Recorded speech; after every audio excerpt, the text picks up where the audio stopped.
おはようございます。ケンです。今日もテスラ関連のニュースをまとめていきたいと思います。最初に結論からお伝えします。テスラは今、販売が落ちている会社ではありません。むしろ意図的に次のフェーズへと移行している最中です。ヨーロッパでは販売減少。一方で中国では過去2番目の販売記録。日本では 0% 金利という異例の施策。そしてイーロン・マスクさんはサイバーキャブについてまだ本質は明かしていないと発言しています。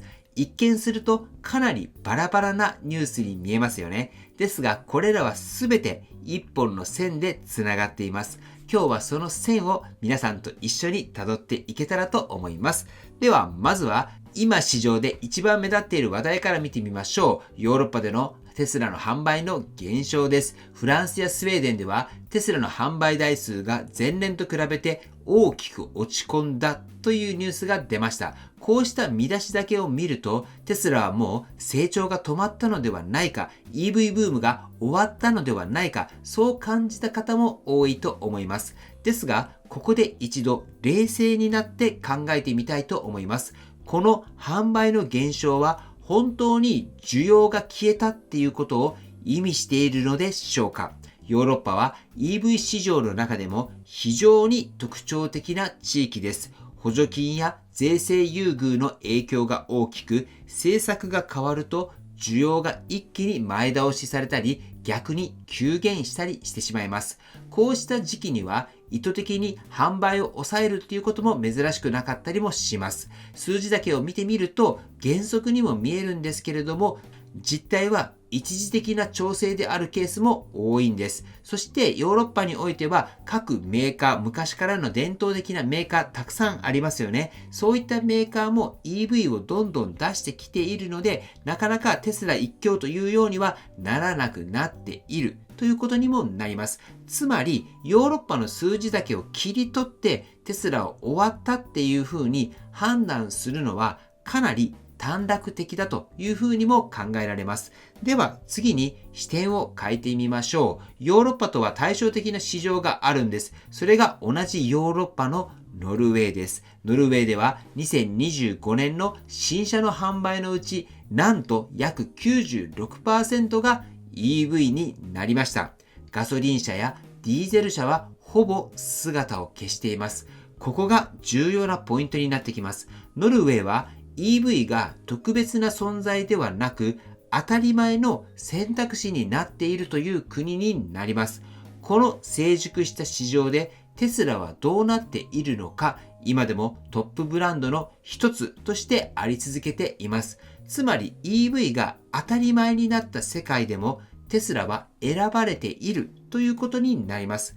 これは非常に示唆的です。EV 黎明期に売れただけのメーカーと EV が当たり前になった後も選ばれるメーカー、この差っていうのは時間が経つほど大きくなっていきます。そしてもう一つ見逃せない市場があります。それが中国です。中国ではテスラが12月に約9万7000台を販売しました。これは過去2番目に多い月間販売記録です。価格競争が最も激しい市場でこの数字を出しているというのは非常に強いシグナルです。さらに興味深いのはテスラが中国でスーパーチャージャーのプリペイドカードを導入したことです。これまで充電は使った分だけ払うインフラでしたが、しかしプリペイド化することによって充電はサービスへと進化していきます。これは何を意味するのか。テスラは車を売るだけで終わらず、エネルギーや利用体験そのものから収益を得る構造をより明確に作り始めているということになります。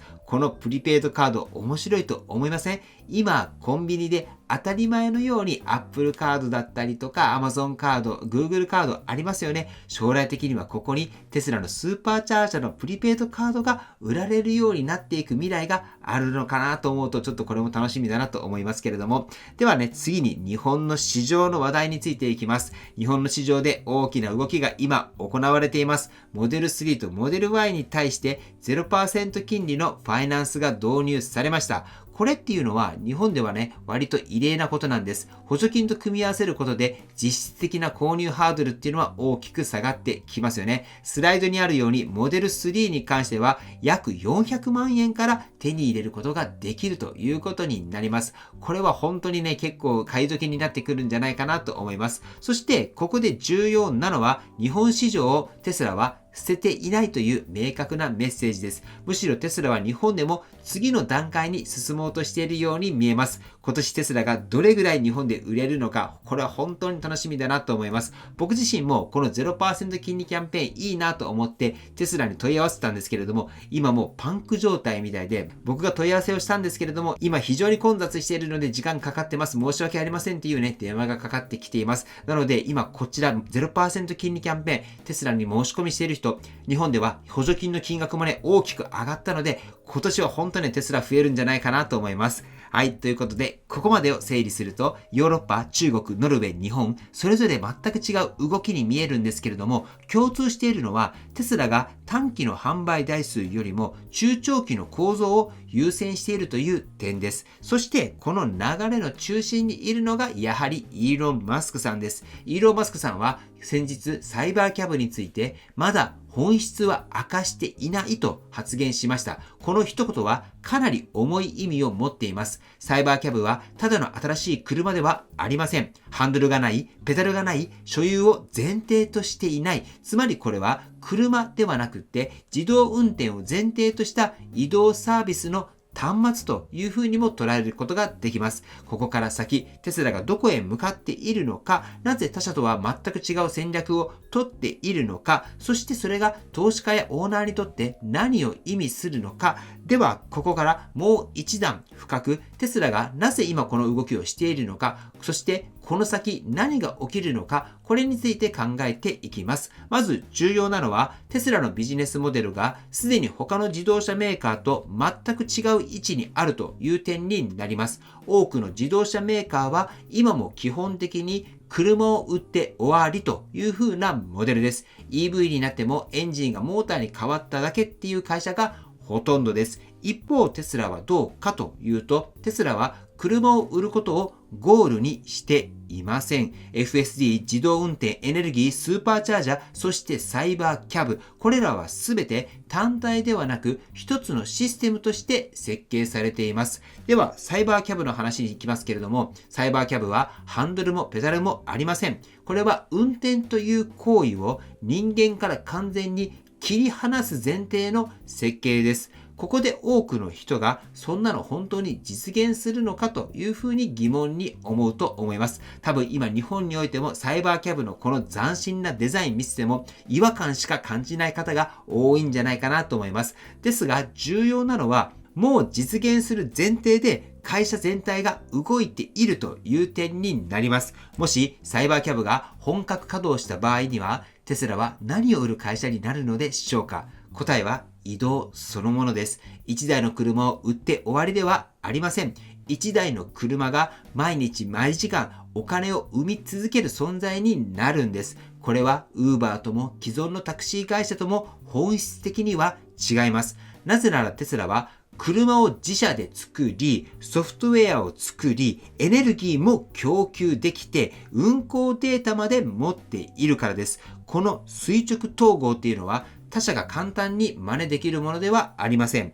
では、なぜ今、販売台数が一部の地域で落ちても、テスラは慌てていないのか。それは、売るべき価値の中心がすでに変わり始めているからです。短期的な販売台数は確かに株価に影響します。実際政治家の発言一つで株価が上下する場面っていうのも実際にはあったんです。ですがそれはあくまでの短期のノイズです。本質的な価値は FSD がどこまで進化するのか、自動運転がいつ実用レベルに達するのか、サイバーキャブがいつ社会に組み込まれるのか、ここにあります。そしてテスラはこの全てを同時並行で進めている数少ない企業となっているんです。そういったことを踏まえてここで投資家やオーナーとして一つ大事な視点があります。それは今の数字が示しているのは現在ではなくて過去だということです。販売台数、決算、登録台数、これらはすべてすでに起きた結果に過ぎません。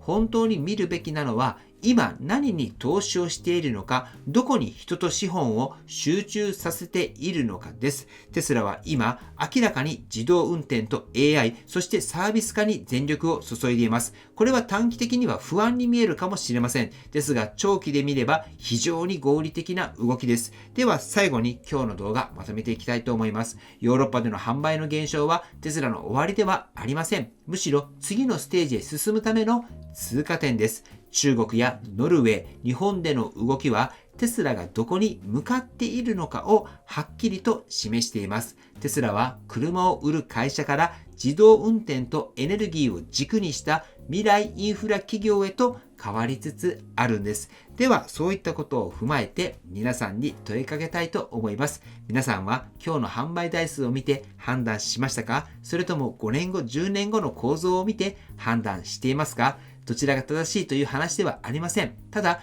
見ている時間軸、これが違えば、テスラの姿っていうのは全く違って見えます。明日からもテスラの最新情報、僕の YouTube でお届けしていきますけれども、ぜひ時間軸という視点でニュースを見てもらえれば、違う視点も見えてくるんじゃないかなと思います。はい、では最後にテスラの株価チェックしておきましょう。本日は上昇し、現在453ドルと450ドルを回復してきています。はい、では本日の内容は以上です。今回の動画が参考になったと思われたら、高評価をよろしくお願いします。僕の YouTube は毎日発信しています。僕の YouTube をご覧になってもらえば、テスラの情報はほとんど網羅すると思いますので、チャンネル登録がまだな方は、チャンネル登録の方をよろしくお願いいたします。では、今日もご視聴していただきありがとうございます。テスラのある生活を楽しんでいきましょう。ではまた。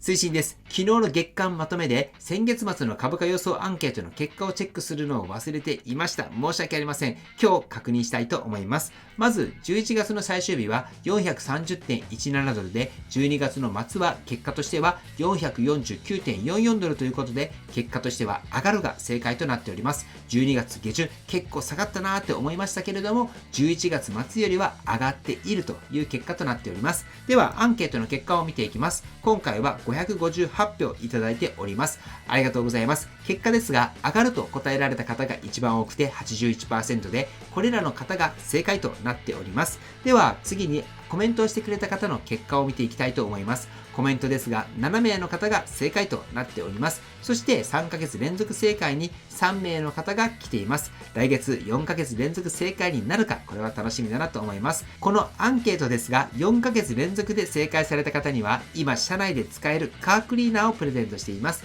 ぜひ本日から行いますので、皆さん参加されてみてください。そしてこちらのアンケートですが、趣旨として2つあります。まずは株式投資の難しさ、これを実感してもらうということです。株式投資は株価予想などいろいろとあると思いますが、実際に毎週やることでその難しさがわかると思います。そして株式投資で上がるのか下がるのか、それがわかる人なんていないっていうことも実感ベースでわかると思います。しかし、毎週行い、自分はこういった理由から上がると思う、下がると思うと、毎週考えることで、自分の中の分析力も上がると思います。僕の YouTube では、テスラ株投資をされている方も非常に多く視聴されていて、投資をする際には何かしらの根拠や分析を持って投資をすると思います。その時に毎週自分なりの分析をすることは役立つと思います。ぜひ僕の YouTube を通じて毎週このアンケートは行っていますので、分析力アップ、そして他の方のコメントもぜひご覧になってみてください。そうすることでそういった視点もあるのかと勉強になると思います。そしてコメントを通じて参考になるコメントがあったら、いいねボタンを押してあげたり、コメントに返信されたりされてください。そしてコメント欄を通じてご自身の株式投資の勉強の場として活用してもらえればと思います。ということで本日もアンケートしますので、ぜひゲーム感覚でも大丈夫ですので参加されてください。きっとご自身のレベルアップにもつながると思います。締め切りは明日までです。はい。ということで本日も最後までご視聴していただきありがとうございます。素敵な一日をお過ごしください。ではまた。